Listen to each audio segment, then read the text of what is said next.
Hello student, last class में हम लोगों ने सिमेट्रिक सर्किट को सोल्व करना सीखा था। आज हम उसी को आगे कंटिन्यू करने वाले हैं और एक न्यूमेरिकल आपके पास ड्रॉ किया हुआ है मैंने डायग्राम। हमसे इसमें पूछा गया है कि इस ए और बी के बीच में आर इक्विवेलेंट बताइए, यानी कि आर इक्विवेलेंट क्या होगा ए और बी के बीच में, हमसे ये पूछा गया है।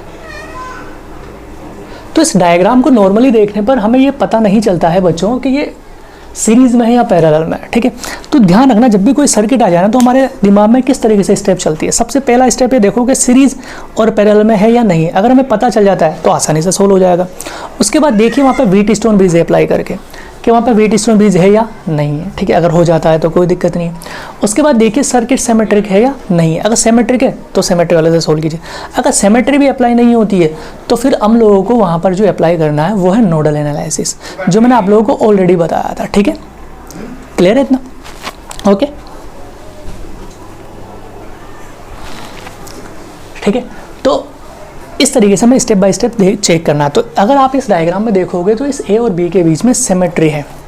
अब कौन सी सिमेट्री हो हमें पता करना। अगर मैं एक लाइन ड्रॉ करता हूँ बच्चों, ऐसे देखो ये डॉट डॉट डॉट वाली, तो आप देखोगे ए और बी को मिलाने वाली लाइन है। तो ये कौन सी एक्सिस हो जाएगी? पैरेलल एक्सिस सिमेट्री हो जाएगी। तो क्यों? क्योंकि इसके अपवर्ड पोर्शन और डाउनवर्ड पोर्शन में देखो सब कुछ सेम है।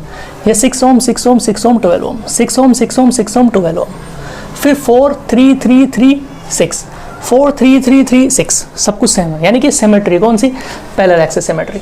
अब ये पैरेलल एक्सिस सिमेट्री, तो हमें पता है कि पैरेलल एक्सिस सिमेट्री में हम सर्किट को फोल्ड कर सकते हैं उस एक्सिस के अबाउट। तो इस एक्सिस के अबाउट हम क्या करेंगे? इस सर्किट को फोल्ड कर देंगे, ठीक है।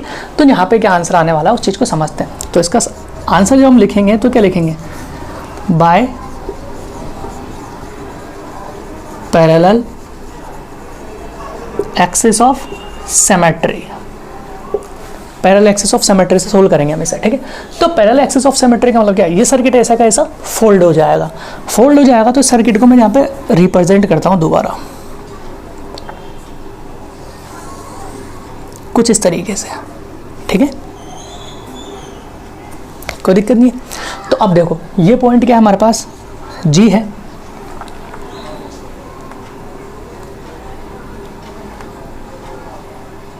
ये पॉइंट ए है, ये पॉइंट बी है। क्लियर है?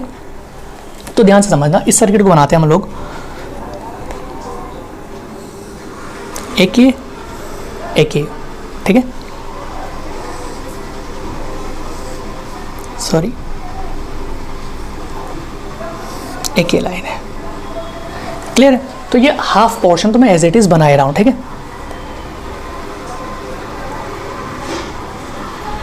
क्लियर?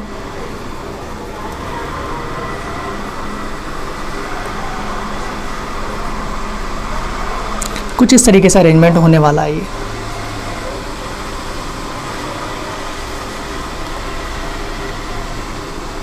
समझ पा रहे हो? ठीक है, ओके। तो ये कितना? 1 ओम, इसको मैं एज इट इज लिखता हूँ। ये कितना? 4 ओम।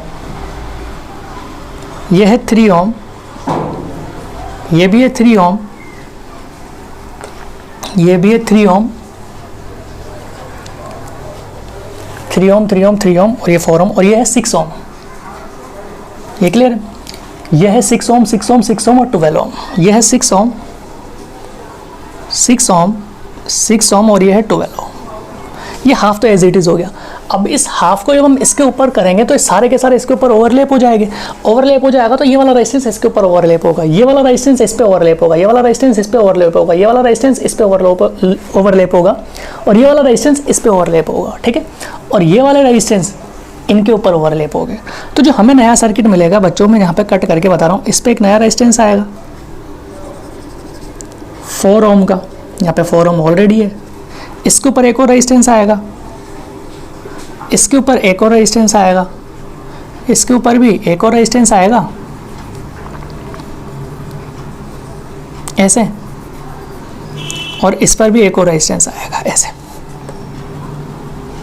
ये 3 ओम वाला होगा, ये भी 3 ओम वाला होगा, इसमें भी 3 ओम होगा, ये 6 ओम होगा, ये 6 ओम होगा, ये 3 ओम, ये 3 ओम, ये 4 ओम, ये 4 ओम होगा। उसी तरीके से इनके ऊपर भी ओवरलैप करेगा। ये कितना? 6 ओम, ये 6 ओम होगा, ठीक है। ये वाला कितना होगा, 6 ओम का होगा, ठीक है। ये वाला कितना हो जाएगा, 12 ओम का।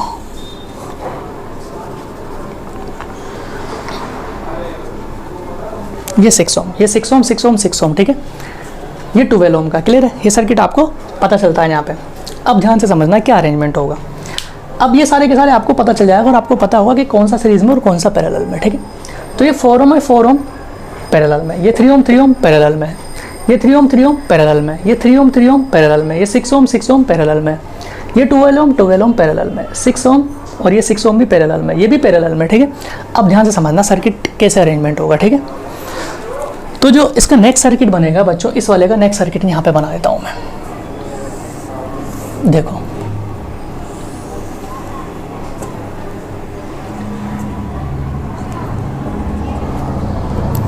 ये A है, ये B है, ठीक है। तो यहाँ पे वापस से देखिए,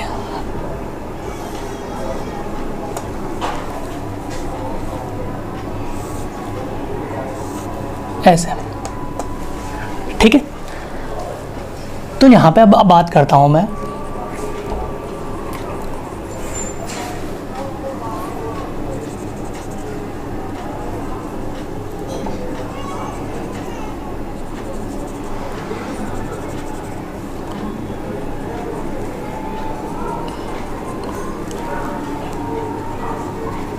ठीक है। तो ये 4 ओम, 4 ओम कितना हो जाएगा, 2 ओम, ये 1 ओम, ठीक है। ये 3 ओम और 3 ओम कितना पैरेलल में है, तो 3/2 ओम, ये 3 ओम और 3 ओम 3/2 ओम, ठीक है। 3 ओम और 3 ओम 3/2 ओम, ठीक है। क्लियर। ये 6 ओम और 6 ओम 3 ओम हो जाए। देखो इधर से करते हैं, ये 6 ओम 6 ओम 3 ओम, ये 3 ओम है, ये भी 3 ओम हो जाएगा, ये 6 और 6 ओम 3 ओम, ये 12 ओम 12 ओम 6 ओम। क्लियर है इतना, ये सब कुछ। अब तो ये आसान हो जाएगा। अब ध्यान से समझना, इस A और B के बीच में कैलकुलेट करना, तो मैं यहाँ से सोल्व करना स्टार्ट करता हूँ। ये 1 ओम और 2 ओम कितना हो जाएगा, 3 ओम, ये 3 ओम और ये 3 ओम किस में पैरेलल में, तो आंसर कितना 3/2। तो ये यहाँ से लेके यहाँ तक का जो आंसर आएगा वो 3/2 ओम आएगा, ठीक है। इस पूरे का आंसर 3/2 ओम और ये सीरीज में इसके 3/2 के, तो 3/2 ओम और ये 3/2 ओम कितना हो जाएगा 3 ओम। तो ये 3 ओम और ये 3 ओम वापस से कितना 3/2 ओम, यानी कि इस पूरे का आंसर 3/2 ओम। इसका 3/2 ओम और ये 3/2 ओम मिलके कितना हो जाएगा 3 ओम। तो यानी कि इस पूरे का आंसर 3 ओम है, ठीक है। इस 3 ओम और 3 ओम को मिला के कितना 3/2 ओम, यानी कि यहाँ तक का जो आंसर आया इस पूरे का वो 3/2 ओम आया। ये 3/2 ओम और ये 3/2 ओम मिलके वापस से कितना हो गया 3 ओम हो गया। ये पूरा का पूरा आंसर यहाँ तक आंसर कितना आ गया 3 ओम आ गया। ये 3 ओम और ये 6 ओम ये दोनों के दोनों किसमें पैरेलल में। तो 3 ओम और ये 6 ओम का जो पैरेलल होता है वो आंसर आता है 2 ओम। कितना आंसर आता है 2 ओम। ये लिखा हुआ हमारे पास 3 ओम, कितना 2 ओम। तो इस A और B के बीच में हमें जो सर्किट मिला वो कुछ ऐसे मिला। ये 3 ओम और ये कितना हो जाएगा हमारे पास 2 ओम। तो ये A है ये B है, ठीक है। 2 ओम और 3 ओम, तो जो R इक्वलेंट आया हमारे पास वह आया 2 + 3 सीरीज में हो जाएगा तो 5 ओम। तो इस तरीके से हमारे पास 5 ओम आंसर आ जाएगा। क्लियर है। तो ऐसे सिमेट्री वाले सर्किट को हम सोल्व कर सकते हैं, ठीक है। आगे बढ़ते हैं हम लोग।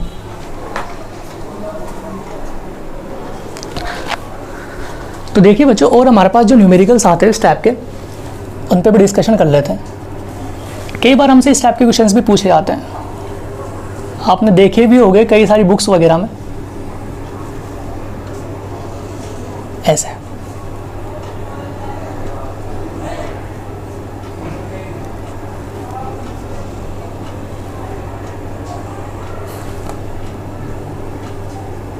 कुछ इस तरीके से मान लीजिए ये A है, ये B है, ये C है, ठीक है। ये D है, ये E है, ये F है, क्लियर है। और हर ब्रांच में इक्वल रेजिस्टेंस लगा हुआ है। मान लो इसमें भी रेजिस्टेंस लगा हुआ है R, इसमें भी रेजिस्टेंस लगा हुआ है R, इसमें भी रेजिस्टेंस लगा हुआ है R, यहाँ पर भी रेजिस्टेंस लगा हुआ है R, यहाँ पर भी लगा हुआ है R, R, ठीक है, R, R, इन सब जगह रेजिस्टेंस लगे हुए R R। तो हमसे पूछा जा सकता है find out R equivalent. First हमसे पूछा जा सकता है इस A और D के बीच में, A एंड D, ठीक है। सेकंड हमसे पूछा जा सकता है इसमें इस B और C के बीच में। तो देखिए फर्स्ट हम बात करते हैं A एंड D के बीच में R इक्वलेंट, ठीक है। A और D है, ये A है और ये D है। तो अब यहाँ पे सिमेट्री देखो आप, अगर मैं A से लेके ऐसे एक लाइन ड्रॉ करता हूँ तो देखो ये पैरेलल एक्सिस सिमेट्री है। क्यों? क्योंकि इसके इस तरफ और इस तरफ सर्किट क्या है, सिमेट्रिक है, एक जैसा है, ठीक है।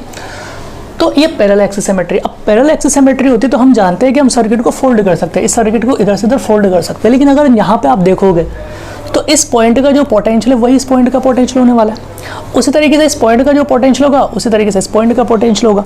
अगर इन दोनों पॉइंट्स का पोटेंशियल सेम है और इन दोनों पॉइंट्स का पोटेंशियल सेम है तो मैं इस सर्किट में से इस रेजिस्टेंस के लगे होने का और इस रेजिस्टेंस के लगे होने का कोई मतलब नहीं है। तो पैरेलल एक्सिस सिमेट्री जब मैं लगाऊंगा तो इस रेजिस्टेंस को मैं हटा सकता हूँ। तो जो नया सर्किट बनेगा वो कुछ ऐसा बनेगा हमारे पास।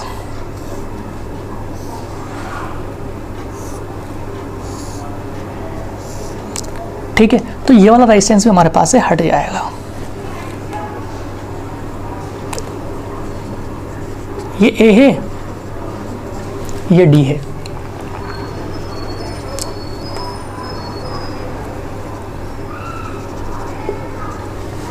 ठीक है।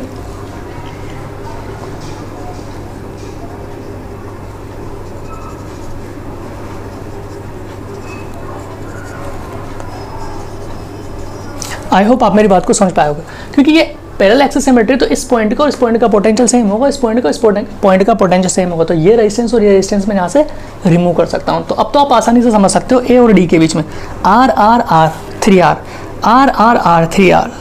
तो ये A और D के बीच में जो सर्किट बनेगा वो कुछ ऐसा बनेगा। ये A होगा, ये D होगा, ऐसे। ये 3R, देखो R R R 3R। उसी तरीके से इस तरफ भी 3R और मिड में क्या आ जाएगा R। ये तो R है ही सही, R R R 3R। तो इसका जब हम फाइनल लिखेंगे बच्चों तो क्या लिखेंगे, 1/R equivalent is equal to 1/R plus 1/3R plus 1/3R, तीनों पैरेलल में। तो फाइनली आंसर हमें क्या मिलेगा, 3R अगर मैं एलसीएम ले लूँ तो यहाँ पे क्या मिलने वाला है, यहाँ पे मिलने वाला है हमें 3 + 1 + 1, ये मिलेगा 1/R इक्वलेंट। तो 1/R इक्वलेंट कितना हो गया, 3R/4, सॉरी 4 नहीं 5, इतना आंसर आएगा। किस किस के बीच में, A और D के बीच में। बहुत ही आसान है, बस आपको सिमेट्री पता होना चाहिए। तो ये दोनों पॉइंट्स यहाँ पे से क्यों रिमूव किए ये पता होना चाहिए। ये हमने इसलिए रिमूव किया क्योंकि इसका पोटेंशियल सेम है, क्योंकि पैरेलल एक्सिस सिमेट्री, इस वाले पॉइंट का पोटेंशियल सेम है, इसलिए हम इस रेजिस्टेंस को हटा सकते हैं। ठीक है, अब देखिए नेक्स्ट आता है हमारे पास B और C के बीच में। अगर आप B और C के बीच में देखोगे तो यही सिमेट्री, लेकिन इस बार यही सिमेट्री क्या बन जाएगी B और C के बीच में, परपेंडिकुलर एक्सिस सिमेट्री। क्यों, क्योंकि B और C पॉइंट ये है, इसके लाइन ये है, तो ये कौन सी सिमेट्री होगी, परपेंडिकुलर एक्सिस सिमेट्री। तो सेकंड कौन सा, B एंड C, तो ये कौन सा हो गया, परपेंडिकुलर एक्सिस ऑफ सिमेट्री। कौन सी हो जाएगी, परपेंडिकुलर एक्सिस ऑफ सिमेट्री, ये वाली। अब अगर परपेंडिकुलर एक्सिस ऑफ सिमेट्री, तो हमें पता है कि जो इस एक्सिस पे आते हैं उनके पोटेंशियल क्या होते हैं, सेम। तो हमें पता है इस वाले पॉइंट का पोटेंशियल सेम है, इस वाले पॉइंट का पोटेंशियल मिलेगी। इस वाले केस में जब ये परपेंडिकुलर है तो इस वाले पॉइंट का पोटेंशियल भी क्या हो जाएगा, सेम हो जाएगा। तो हम इसे भी हटा सकते हैं, इसे भी हटा सकते हैं और इसे भी हटा सकते हैं परपेंडिकुलर के केस में। पैरेलल के केस में हम इसे नहीं हटा सकते थे, ठीक है, सिर्फ इसे और इसे रिमूव किया था। लेकिन परपेंडिकुलर के केस में हम इसे भी हटा सकते हैं, इसे भी हटा सकते हैं और इसे भी हटा सकते हैं। क्यों समझ में आता है? क्योंकि जो परपेंडिकुलर वाली लाइन होती है उस पर सभी पॉइंट्स क्या होते हैं, इक्वी पोटेंशियल पे होते हैं। तो इसका पोटेंशियल सेम होगा, इन दोनों पॉइंट्स का पोटेंशियल सेम होगा, इनका भी पोटेंशियल सेम होगा। तो जो नया सर्किट बनेगा बच्चों हमारे पास वो कुछ ऐसे बनेगा।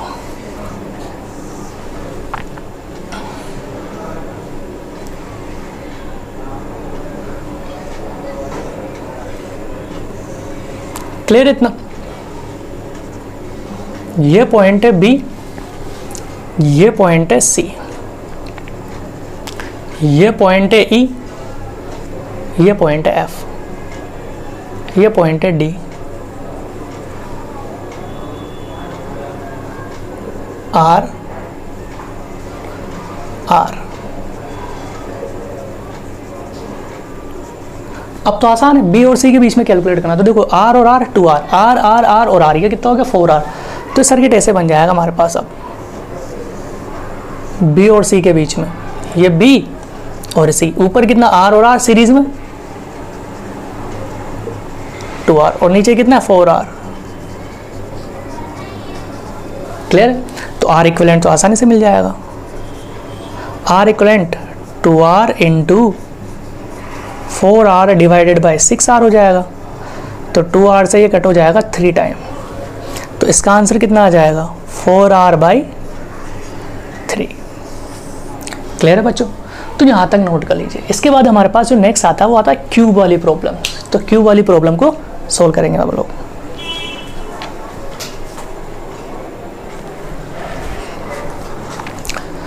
तो देखिए बच्चों हमारे पास क्यूब प्रॉब्लम है। इस क्यूब प्रॉब्लम में हमसे 3 जगह पर आर इक्विवेलेंट पूछा जा सकता है कि स्टैंडर्ड क्वेश्चन है, ठीक है। पहला हमसे पूछा जा सकता है कि इस क्यूब के बॉडी डायगोनल के बीच में, ए और जी के बीच में, ए और जी मतलब बॉडी डायगोनल। अब बॉडी डायगोनल मैंने यहाँ पे ए और जी लिया है, जरूरी है ए और जी के बीच में ही पूछा जाए, किसी भी बॉडी डायगोनल के बीच में पूछा जा सकता है, आंसर सेम होगा। हो सकता है बी और एच के बीच में पूछा जाए तब भी वही आंसर हो सकता है। हो सकता है एफ और डी के बीच में पूछा जाए तब भी आंसर वही होगा। यानी कि हर किसी भी बॉडी डायगोनल के बीच में पूछा जाए इस क्यूब के लिए आंसर सेम होगा।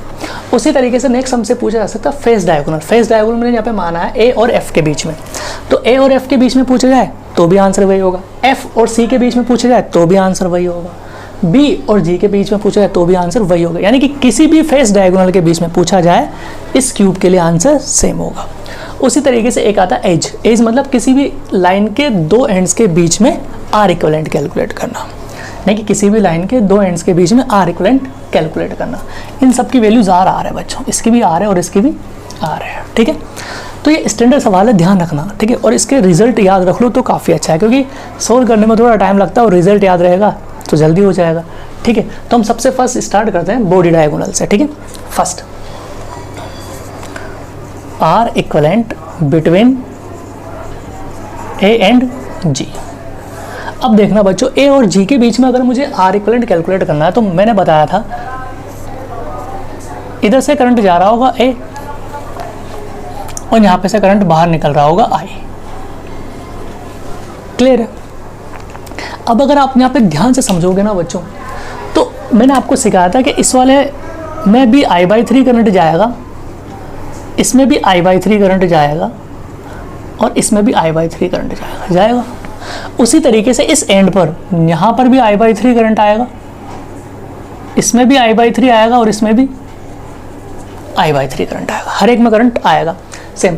तो अब आप मेरी बात को यहाँ पे ध्यान से समझना। मैं सिमेट्री में समझा सकता हूँ, पहले मैं आपको कैलकुलेशन से समझा देता हूँ कि जब यहाँ से यहाँ पहुँचेगा बी पे तो जो पोटेंशियल ड्रॉप बी पे हो रहा होगा, उसी तरीके से करंट ए से ई पे पहुँचेगा तो यहाँ पर भी उतना ही पोटेंशियल ड्रॉप हो रहा होगा। यहाँ से जब डी पे पहुँचेगा तो उतना ही पोटेंशियल ड्रॉप हो रहा होगा। यानी कि डी पर, ई पर और बी पर पोटेंशियल ड्रॉप सेम होगा।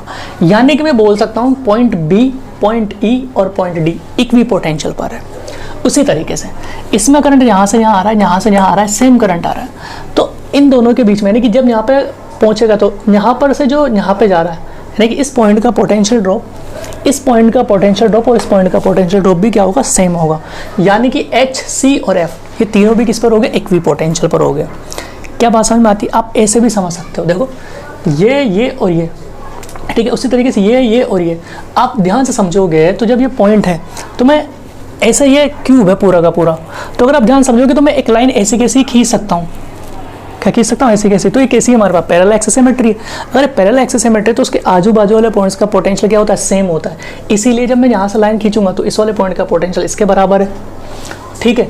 उसी तरीके से मैंने क्या बोला कि इस वाले पॉइंट का पोटेंशियल, हाँ इस वाले पॉइंट का पोटेंशियल इस वाले पॉइंट का पोटेंशियल क्या है, सेम है। क्या बात समझ में आती है सभी को?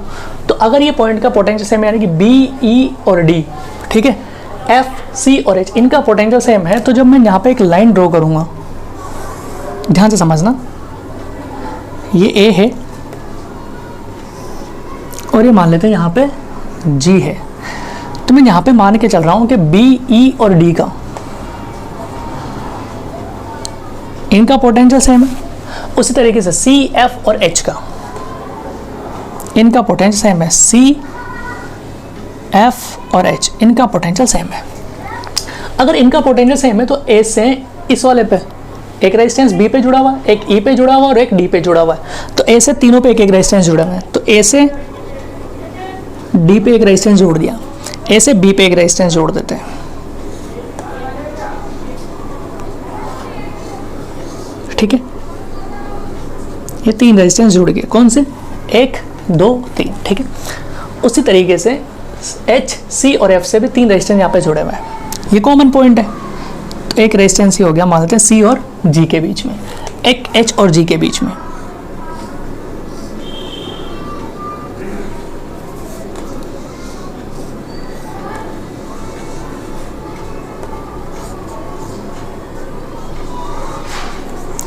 क्लियर है इतना? तो अब नेक्स्ट समझते हैं। तो अब ये पॉइंट क्या हो गया, कॉमन हो गया, तो इनके बीच में कितने रेजिस्टेंस बचे, 2, ये रेजिस्टेंस बचे 2 ये, ठीक है, यानी कि एक तो ये रेजिस्टेंस बचा, एक ये रेजिस्टेंस बचा 2, ठीक है।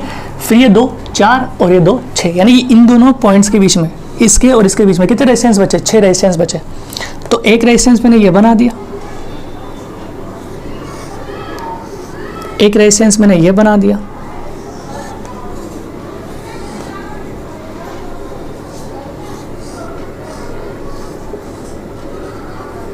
चार, 5, ये 6, ठीक है। तो आर आर आर आर, ठीक है, ये भी आर आर, क्लियर है। तो अब तो ये आसान हो गया सर्किट, देखो ये R/3, ये R/6 और ये R/3। तो यहाँ पे हमारे पास जो फाइनली आया ए, और बस आपको पता करना है बच्चों इसमें कि कौन से इक्विपोटेंशियल पॉइंट हो गए। अगर आप ये पता कर पाए तो आप आसानी से सोल्व कर पाओगे। जैसे कि मुझे पता चला कि इसका इसका और इसका पोटेंशियल क्या सेम है, इसका इसका और इसका पोटेंशियल सेम है। क्यों? क्योंकि जब मैंने करंट भेजा तो सब में करंट का ड्रॉप क्या हो रहा है, सेम हो रहा है। रेजिस्टेंस सेम है तो यहाँ से यहाँ पहुँचने में पोटेंशियल ड्रॉप सेम होगा। उसी तरीके से यहाँ से यहाँ पहुँचेगा तो इस पर पोटेंशियल ड्रॉप सेम होगा। क्लियर है? और अगर आप सिमेट्री से भी देखोगे, ऐसे कैसे एक लाइन खींचोगे तो ये इस तरफ और उस तरफ क्या होगा, सिमेट्रिक होगा। तो आप समझ सकते हो कि ये वाला पॉइंट और ये वाला पॉइंट का पोटेंशियल सेम होगा। उसी तरीके से यहाँ पे इस वाले में और इस वाले का पोटेंशियल क्या होगा, सेम होगा, और इस वाले का सेम होगा। उसी तरीके से यहाँ पे इसका इसका इसका सेम होगा। ठीक है, तो अब यहाँ पे क्या आंसर आया हमारे पास, R/3, R/6 और R/3 यही होगा। तो फाइनली जो R इक्वलेंट आएगा उसे हम क्या लिख सकते हैं, R/3, R/6, R/3। तो फाइनली जो ये आंसर आएगा वो आएगा 5R/6, यानी कि बॉडी डायगोनल के बीच में जो R इक्वलेंट होता है बच्चों वो कितना होगा, 5R/6 होगा। क्लियर है इतना? ओके, तो इसे नोट कीजिए। फिर नेक्स्ट पे चलते हैं हम लोग बॉडी वाले पर, फेस डायगोनल पर।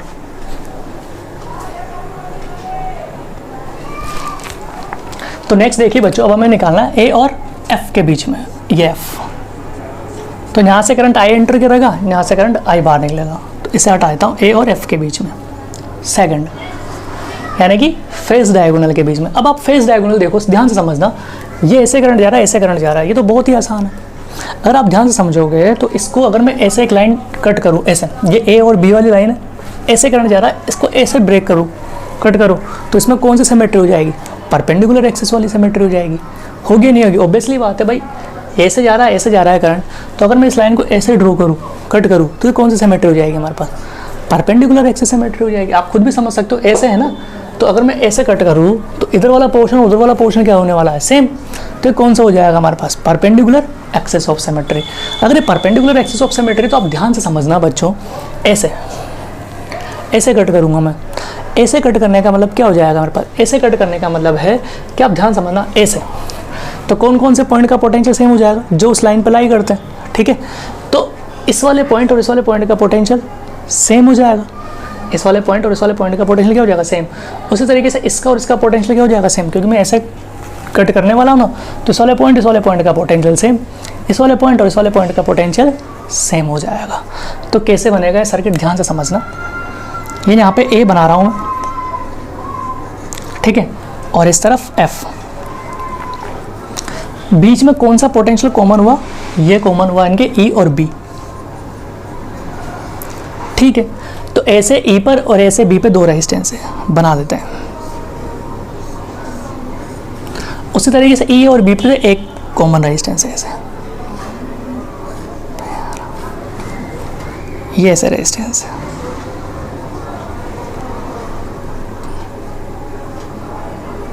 ये भी आर, ये भी आर, ये भी आर, ये भी आर। अब उसी तरीके से एच और सी भी क्या कॉमन पॉइंट है, तो यहाँ पे बना देता हूँ मैं उनको, एच और सी। तो इस पे अगर मैं बात करूँ तो ए के ऊपर क्या है, डी है, तो डी पॉइंट में यहाँ बना देता हूँ। उसी तरीके से एफ के ऊपर क्या है, जी है, तो वो पॉइंट में यहाँ बना देता हूँ। तो जी और एफ के बीच में एक रेजिस्टेंस है आर, ठीक है। डी और ए के बीच में भी एक रेजिस्टेंस है, ऐसे आर, ठीक है। उसी तरीके से अब देखना, ये दोनों डी से एच पे भी जा रहा है, डी से सी पे भी जा रहा है, और ये दोनों पॉइंट एक जगह पर है, तो दोनों रेजिस्टेंस किस में हो जाएंगे, पैरेलल में, ऐसे आर आर, ठीक है। उसी तरीके से ध्यान समझना, इन दोनों से जी मिला हुआ है, तो ये दोनों रेजिस्टेंस भी पैरेलल में,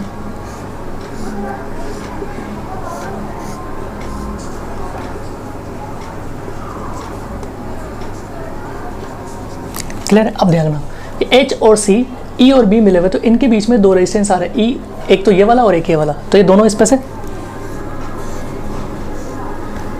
कुछ इस तरीके से होगा, क्लियर। ये भी आर और ये भी आर। अब तो सर्किट आसानी से सोल्व हो जाएगा, बहुत ही आसानी से। देखो कैसे, आर और R, R by two, R और आर, आर बाई टू, ठीक है। आर और आर, आर बाई टू, ये आर है, आर और R, R by two, R by two और आर। तो इसका जो नया सर्किट बनेगा बच्चों को कुछ ऐसा बनेगा, समझना। ये ए है और ये एफ है, क्लियर है। तो यहाँ पे एक लाइन ऐसे बना देता हूँ मैं, तो ये रेजिस्टेंस कितना, आर बाई टू, मिड वाला, क्लियर है। ये कितना, आर बाई टू,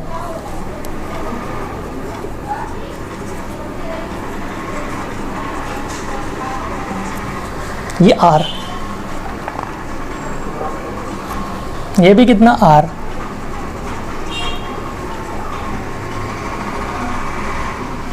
ये आर बाई टू, ये आर बाई टू, ऐसा बनेगा। आसान है। अब देखो, अब अगर आप ध्यान से देखोगे बच्चों, तो ये पूरा का पूरा एक व्हीट स्टोन बेस बन रहा है। देखो कैसे, ये आर और आर बाई टू कितना होगा, 3r बाई टू, ये आर बाई टू और ये आर, 3r बाई टू, तो 3r by two upon R by two, 3r by two upon R by two. तो अगर ये व्हीट स्टोन ब्रिज बन रहा है पूरा का पूरा, व्हीट स्टोन ब्रिज, अगर ये पूरा का पूरा व्हीट स्टोन ब्रिज है, तो हम इस वाले को रिमूव कर सकते हैं, हटा देंगे तो कितना हो गया, आर और R, 3r by two, R by two और आर, 3r बाई टू, ठीक है। आर बाई टू और आर बाई टू आर। तो ये जो फाइनली हमें सर्किट मिला वो कुछ ऐसे मिला, इसमें आर और R by two, 3r by two, R by two और आर, 3r बाई टू, यानी कि 3r हो गया, ये 3r हो गया, ये ए पॉइंट हो गया, ये एफ हो गया। तो इसके बीच में जो आर इक्वलेंट आएगा वो कितना हो जाएगा, 3r बाई 4। तो तो इस तरीके से हमने फेस डायगोनल के बीच में भी कैलकुलेट कर लिया। लास्ट कौन सा बचता है हमारे पास, एज वाला, उसे भी देख लेते हैं। बहुत ही आसान है, बस बच्चों आपको पॉइंट्स का पता करना आना चाहिए और सिमेट्री देखना आना चाहिए। ठीक है, आगे बढ़ते हैं हम लोग।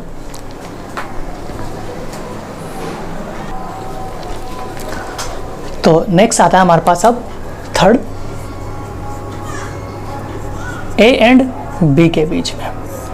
ठीक है, ए और बी के बीच में बहुत आसान है बच्चों, यानी कि इसे हटाते हैं हम लोग यहाँ से और यहाँ से, आई करंट आ रहा होगा, इसे हटाते हैं। अब ध्यान समझना बच्चों, इसमें कैसे सिमेट्री है। ये क्यूब अभी ऐसे रखा हुआ है, इस क्यूब को अगर मैं ऐसे टिल्ट करूँ थोड़ा सा, जैसे कि अभी ये क्यूब ऐसे रखा हुआ है, ठीक है, इस क्यूब को मैंने ऐसा टिल्ट किया तिरछा, यानी कि इस एक लाइन को, सिंगल लाइन को मैंने यहाँ रखा और इस वाले पोर्शन को ऐसे टिल्ट किया, तो फिर इसमें सिमेट्री आ जाएगी। कैसे, इसको मैं ऐसे कट कर सकता हूँ। देखो, इस वाले डायगोनल को अगर मैं, अभी पीछे है ना ये डायगोनल, इस वाले डायगोनल को मैं घुमा के ऐसे ले आता हूँ मिड में। अभी डायगोनल ऐसे है, ये सी यहाँ है, जी यहाँ है, सी और जी यहाँ है, तो मैं इसको घुमा के ऐसे कर रहा हूँ, ये जी ऊपर आ गया। ठीक है, तो अब अगर आप ध्यान समझो कि इस एक लाइन के ऊपर कौन सी वाली लाइन चलेगी, जी, तो अब आप इसको ऊपर से ऐसे कट कर सकते हो, इसको पूरे को ऐसा कैसा कट कर सकते हो। जब आप इस पूरे को ऐसा कैसा कट कर सकते हो, इसमें सिमेट्री आ जाएगी। कौन सी, पैरेलल एक्सिस सिमेट्री। इस पूरे को आप ऐसे कट कर सकते हो, यहाँ से इसको यहाँ से ऐसे कट कर सकते हो। तो जब ऐसे कट करोगे तो ये जो सर्किट है वो कैसा बनेगा समझना। ए और बी के बीच में हमें कैलकुलेट करना है। ठीक है, ये ए है, ये बी है, इसके बीच में एक रेजिस्टेंस और एज इट इज है ही सही है कि नहीं, ये आर। अब ध्यान से समझना, जब मैं इसको ऐसे कट करूंगा, पैरेलल एक्सिस सिमेट्री में ऐसे कट करूंगा, तो क्या होगा कि ये वाला पॉइंट और इस वाले पॉइंट का रेजिस्टेंस क्या हो गया, सेम हो गया। सॉरी, रेजिस्टेंस क्या, वोल्टेज इस वाले पॉइंट का और इस वाले पॉइंट का हुआ नहीं हुआ, ये वाला, इन दोनों का पोटेंशियल सेम होगा, क्योंकि जब मैं ऐसे कट करूंगा तो ये और ये क्या आ जाएगा, उसी लाइन पे आएगा। उसी तरीके से इस वाले का भी सेम हो गया। तो मैं यहाँ पे क्या करूंगा, इस बी से ये दो रेजिस्टेंस यहाँ पे बन रहे हैं, यहाँ पे ऐसे, ये कौन कौन से, सी और एफ पॉइंट। इसी तरीके से यहाँ पे कौन सा, डी और ई पॉइंट, इन दोनों के पोटेंशियल सेम हो गए। तो कैसे मिलाऊंगा मैंने, देखो,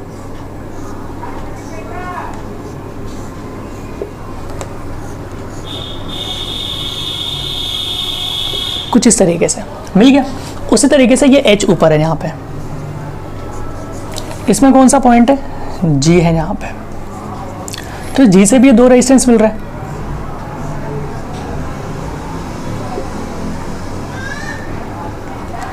उसी तरीके से यहाँ पे भी दो रेजिस्टेंस मिल रहे हैं, ये दोनों,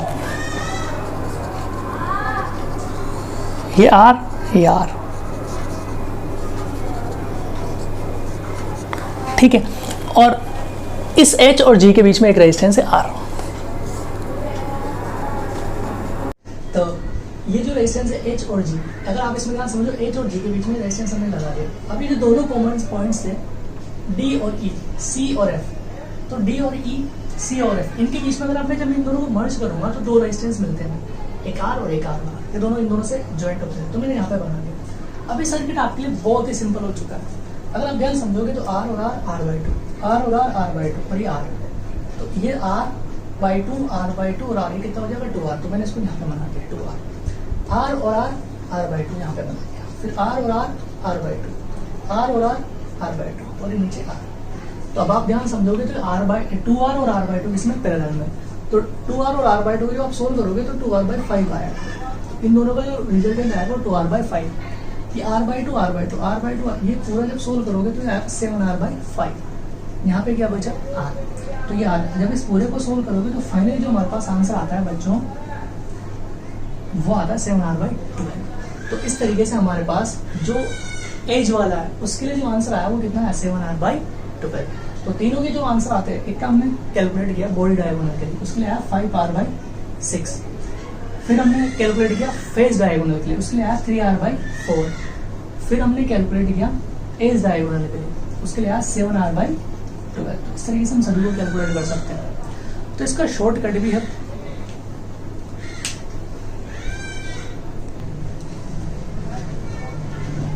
तो देखिए स्टूडेंट, वापस से बना रहा हूँ मैं आप लोगों के लिए।